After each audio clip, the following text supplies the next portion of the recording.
Hey everybody, it's Jason Blaha here, and today I want to chat with you guys a little bit about something for people to consider, and that's your long-term shoulder health and training with generally closed and medium grip pressing.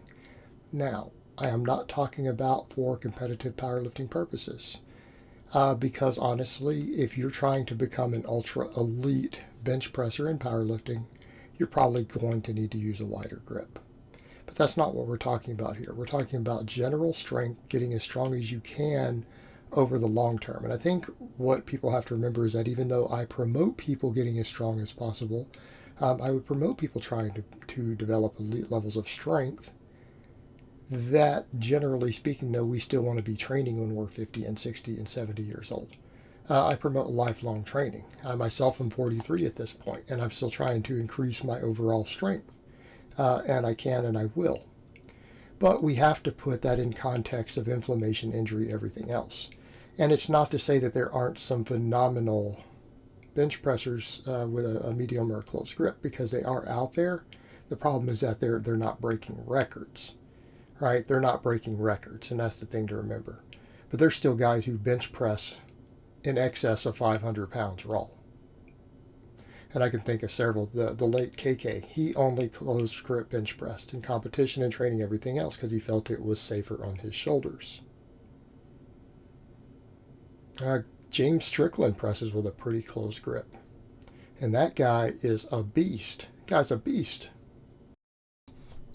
So let's talk about this a little bit. And I've seen even people like Jeff Cavalier, Athlean-X, physical therapy background, has said before, look, the close grip bench press is perfectly acceptable to replace the wider grip for gaining muscle. Right? It's perfectly acceptable for gaining muscle. And at the end of the day, people need to remember that size does equal strength. Now, size doesn't always make you use the best leverages. Right? It doesn't always make you use the best leverages. If you were to build your pecs and delts and triceps as big as possible, and you were to practice a wider grip, you're probably going to have a better max. You're probably going to have a better max. But when you stop and look at some of these things, one of the things that you need to factor in for muscle building purposes, we know that range of motion matters. Look how long the range of motion is there. Like that closed grip incline, look at the stroke size of that rep. If we're moving a weight that far, what does that mean? That means that we can build more muscle with a slightly lighter weight. Okay, that matters in the context of saving your joints. It does matter in the context of saving your joints. It's not just me who says that. There's coaches of ultra elite world record holding lifters who will say the same thing. I want to get as strong as possible with the lightest weight possible.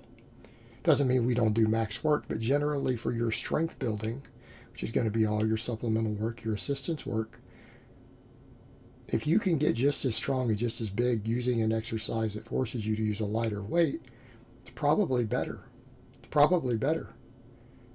Now, keeping in mind a lightweight is relative. I mean, if you can do rep work with 400 pounds on a closed grip bench press, you probably should.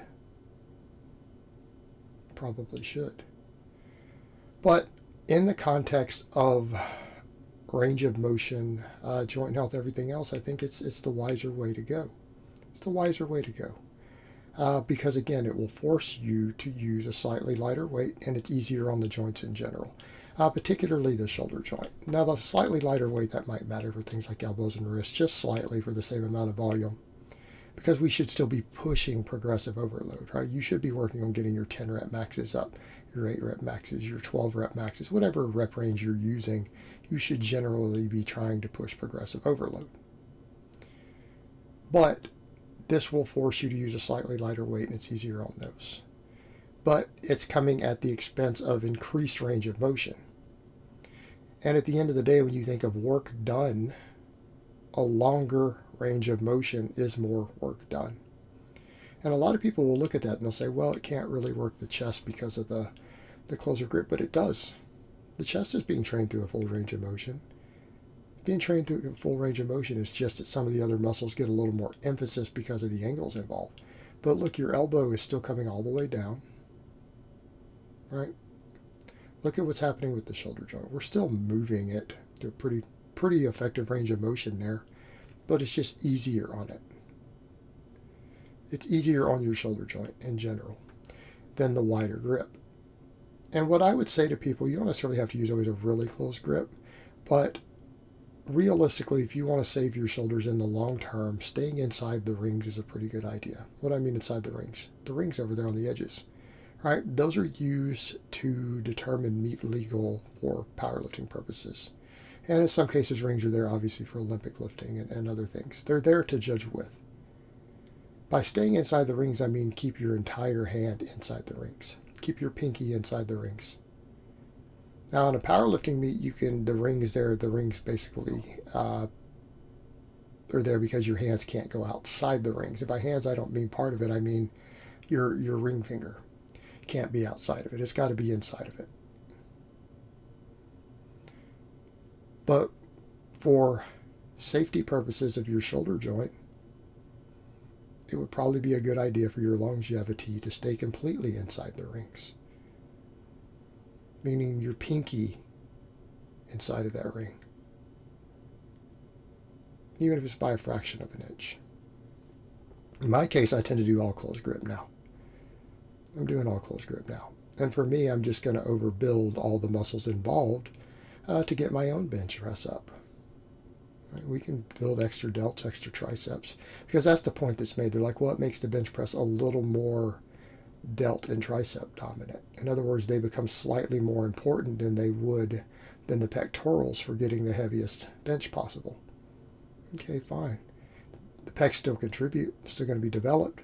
We can still do other exercises to better develop the pecs, because at the end of the day, we could argue there are other exercises that are just as good, if not better, to build the pecs in the bench press. That's not to say bench pressing isn't a phenomenal upper body size exercise, because it is. It is. But that wide grip, it chews your shoulders up. And we see it in powerlifters all the time. And I went through a phase of that, right? Earlier this year, I spent a good chunk of the year saying, hey, I'm going to try the wider grip. And wider grip doesn't mean real wide. I got to where I was just putting my ring finger on the rings instead of doing medium and close grip. Sure enough, I started getting shoulder inflammation on my left side. And I didn't get any stronger. I was no stronger with that than with a closer grip. And I'd always promoted that people do that. But here's the thing. For me, I've said this year, we're going to abandon dogma, right? Let's do what works instead of being dogmatic in our rules. So I've been open to trying new things. Well, that's one of the things that I tried and realized I was right before. And fortunately, I quit doing it quickly enough that my shoulder pain is now gone. I caught it quickly enough that it didn't injure me. But I'm in my 40s, guys. And I have friends now. I know other guys now who were insanely strong benchers when younger who now talk about their shoulder problems. They're all real wide grip benchers. And now that they're my age, they can't bench heavy anymore. Now, we could argue, was it worth it to them? Did they compete at a very high level as a bench presser? Sure.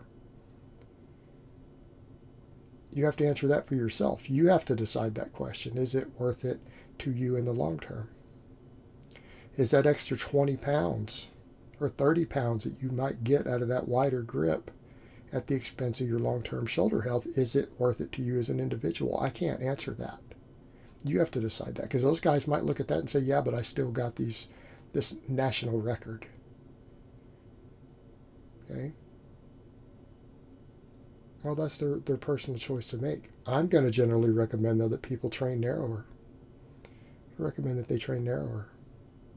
You're going to gain just as much muscle and just as much strength. If we talk about carry over to other lifts, you'll gain just as much muscle and strength. Train narrow. And if you decide for some reason, though, that you want to go for some sort of major bench press record, all right, you might need to do something different.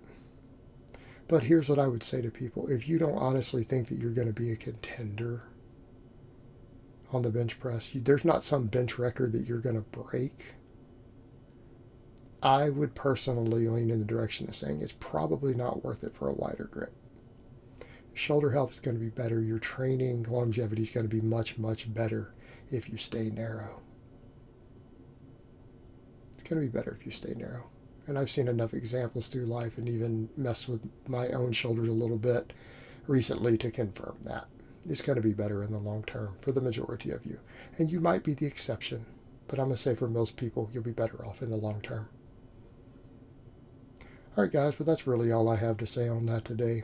I hope it's been informative, and I will talk to you guys next time.